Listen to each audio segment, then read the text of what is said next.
everyone, and welcome back to NDC. Images are everywhere in modern apps, from your brand static logo to perhaps dynamic user profile pictures, product photos, fetched artworks, whatever it may be. Handling images in SwiftUI isn't always as simple as it looks. You're primarily dealing with two types: local images, which are bundled directly with your Xcode app, and remote images, which need to be downloaded from a server. Think of, sending someone a URL of an image. Understanding how to display each, optimize their performance, and handle common errors like loading states is crucial. Today, we're doing a deep dive into SwiftUI's primary image use, Image for local assets, and Async for everything remote. So here I have a local image from my assets catalog, this little picture of Bite here, but I'm also remoting in this picture of a hot dog, because why not? So let's go ahead and dive on in and see how we can add images to our apps. Starting with a blank SwiftUI template, you'll notice that we are given an image and it has a system name. We can use SFImages within our apps to access images that are very widely recognized. If we go to the object library, in the top right of Xcode has this little library and this plus button, we can look at all of the symbols that are available for free, and they're all really recognizable. So if we wanted to have trash, we have trash.fill, and we can either reference it by the name or we can drag and drop it into our project. So see here we have image followed by system name, then the string value of trash.fill, which is just the name of the system image. If we were to change this to, I don't know, the trash.square,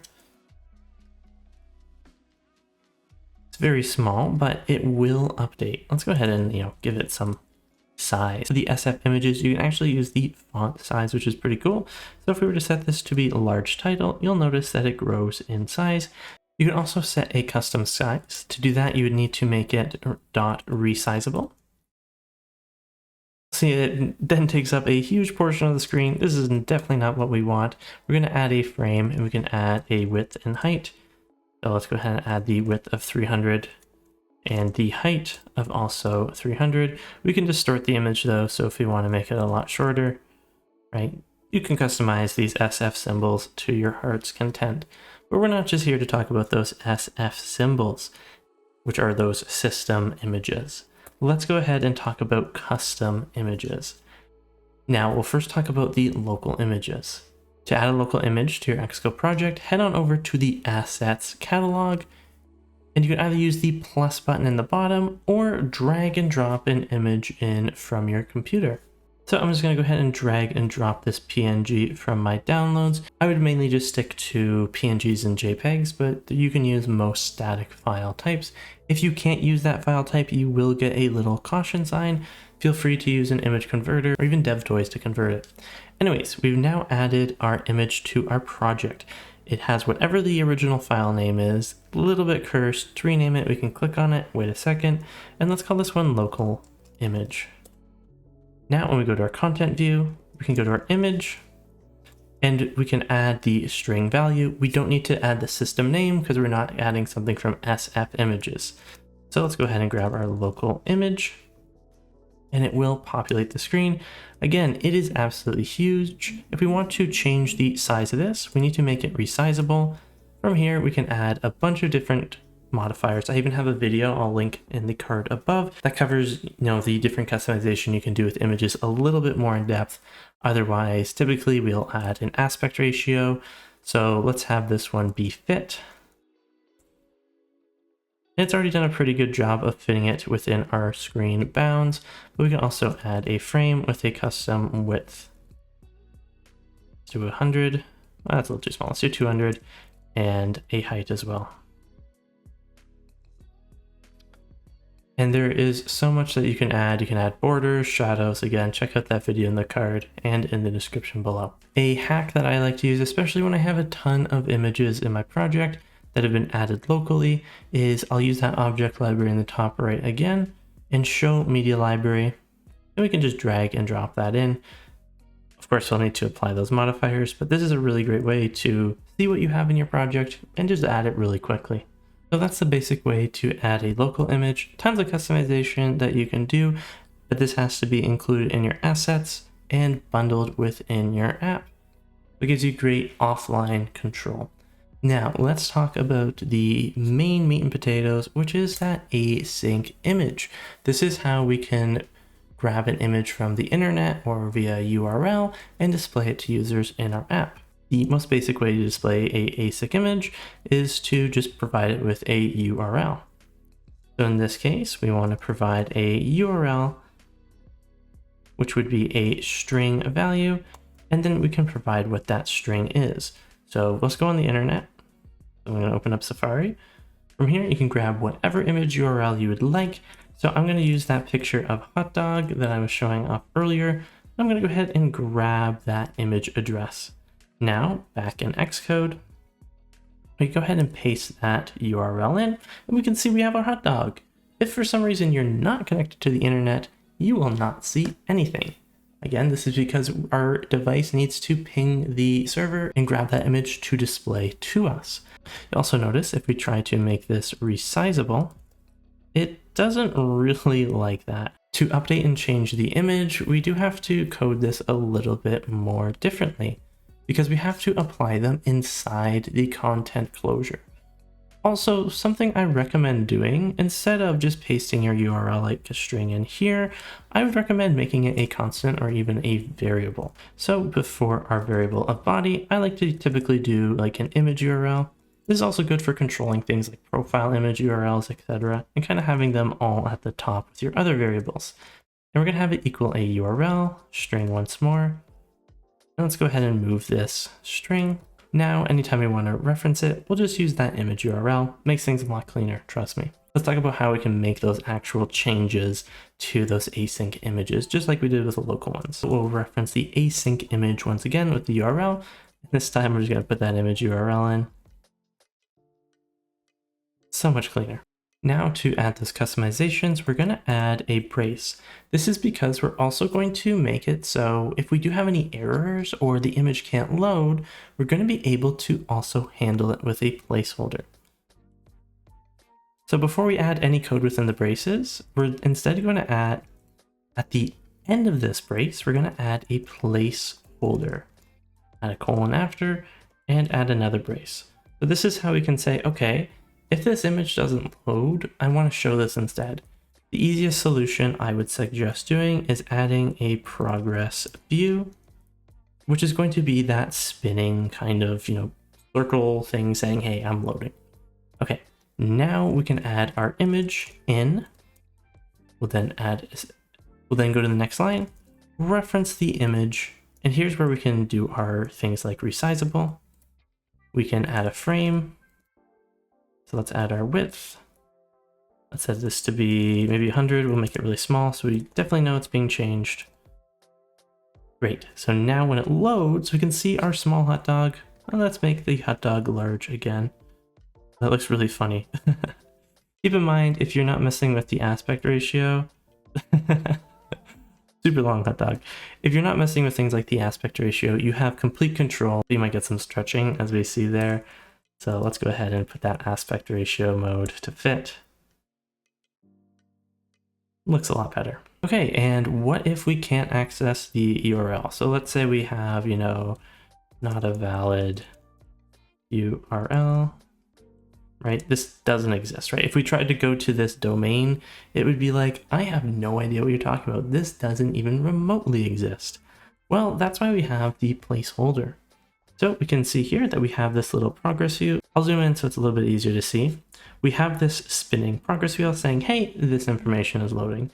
You don't have to do the progress view. You can instead add some text, which says, URL invalid, or, check your internet connection, etc., etc. This placeholder is going to be that fallback for when the URL isn't working or they're not connected to the internet. Let's go back to our picture of the hot dog.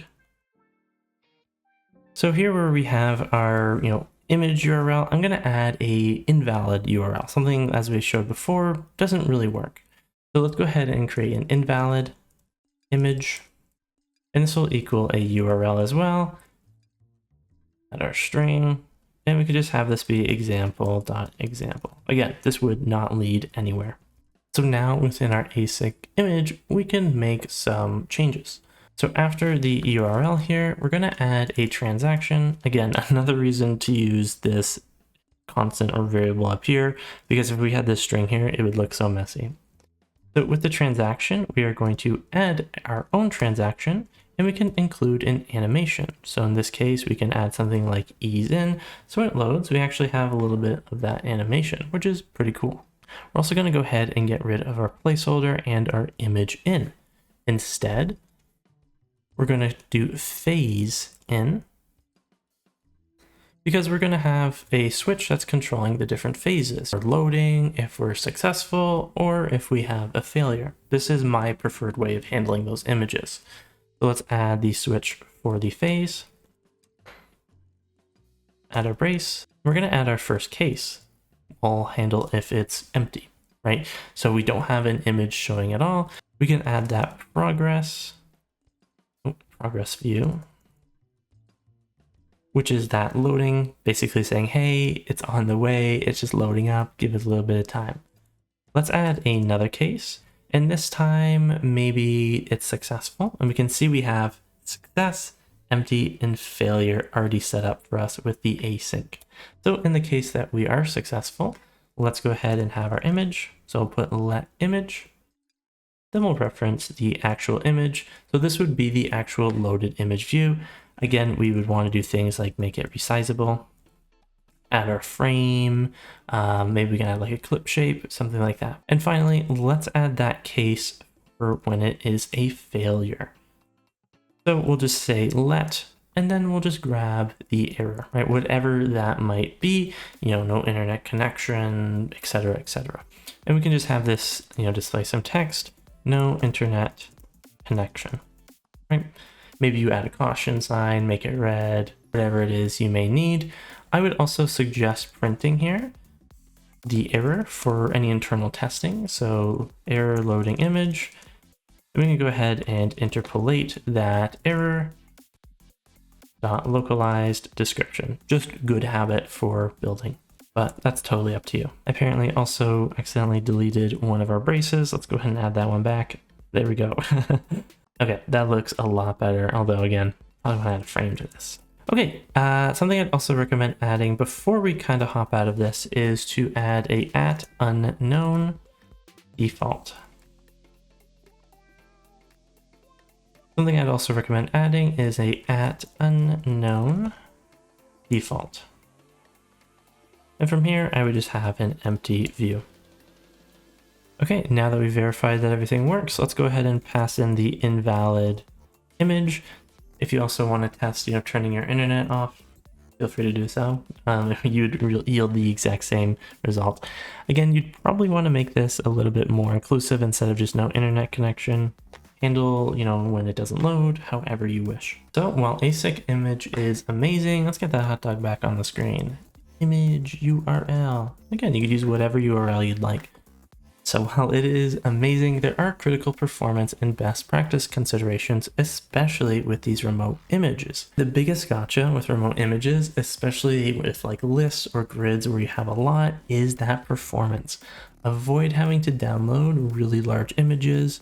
If you can find smaller or even like thumbnails, resized versions for display, and only load the full resolutions on demand. Now, AsyncImage does use URL cache for basic in-memory and disk caching, which is great for repeated fetches of the same URL. However, for any complex and caching needs, so if we have like image transformations, different resolutions, you want to look at dedicated production-grade image loading libraries. If you do want to have that complex image caching yourself, I would recommend using the SD Web Image SwiftUI. One more thing to talk about is accessibility. Make sure that you're adding the accessibility labels. From here, I would include a description of the image. This is much easier to do if you're using the local images, especially you know what you're kind of loading in.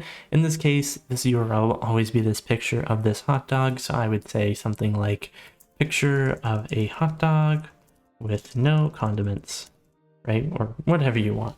So if you have a background pattern, maybe a profile picture of a person, include that within the accessibility label so the screen reader can read it to the users. And before I let you go, always include this failure phase within your async image. A broken image or icon or blank space can frustrate users. Provide that clear visual feedback or description when an image can't be loaded. So now you've mastered SwiftUI's image and async image, from the basic display to advanced loading states and the crucial performance considerations and some accessibility. You're ready to build visually rich apps with confidence. Now there's a lot more to explore when it comes to images, such as adding photos from a photo library or even a camera. Now there are some other considerations when it comes to images, such as the photo library and camera. I do have a video covering that, but I will also be remaking that sometime in the near future, which is why, look at this segue, which is why you should like and subscribe for more SwiftUI videos. Definitely check out customizing the images a little bit more. There's lots that you can do with those images to really make them your own, add shadows, clip shape for maybe those circle profiles. Otherwise, dream big, code bigger, and we'll see you in the next one.